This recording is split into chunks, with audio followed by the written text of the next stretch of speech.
Good morning, guys. It's Friday. Woo woo. What does that mean to you? Well, here's the thing. You have put yourself through another amazing week. And that is something worth celebrating. So grab your coffee cup, say cheers, and think about everything that you've accomplished this week.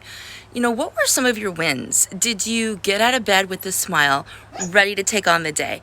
Did you have a little bit more enthusiasm and energy this week? What promises did you keep to yourself this week?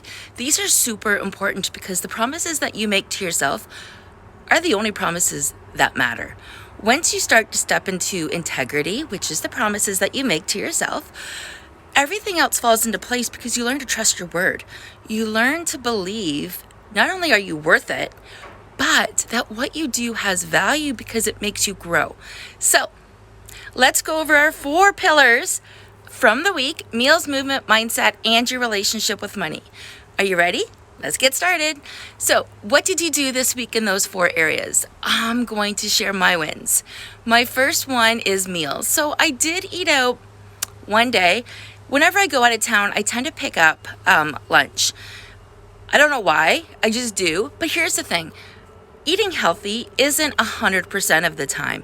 Eating healthy should be an 80-20 rule, which means 80% of the time you're on pace, 20% of the time you are free, flexible to do whatever you want.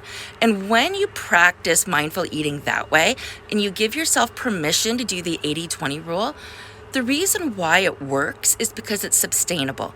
There's nothing that you're eliminating. You're not counting anything.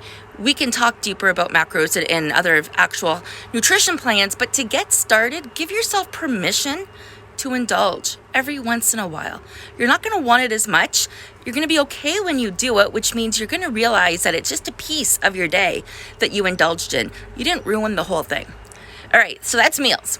Mindset. My mindset's been great. I practiced some EFT earlier this week, and I've been doing that every day. And listening to, I'm almost done my book. It's a reread, Atomic Habits. If anyone has listened to this, go ahead, comment below, because Atomic Habits is such an amazing, amazing book. I'm reading this one for my book club, but we actually finished it, but because I read it already, I have like half an hour left to listen to it. And I'm also reading a couple of other books, so that's why it's taking me longer to get through them. Movement. This will be my 3rd high intensity workout, and I actually went for a run on Sunday, so that'll be 4. And my relationship with money is always evolving. I consider myself wealthy no matter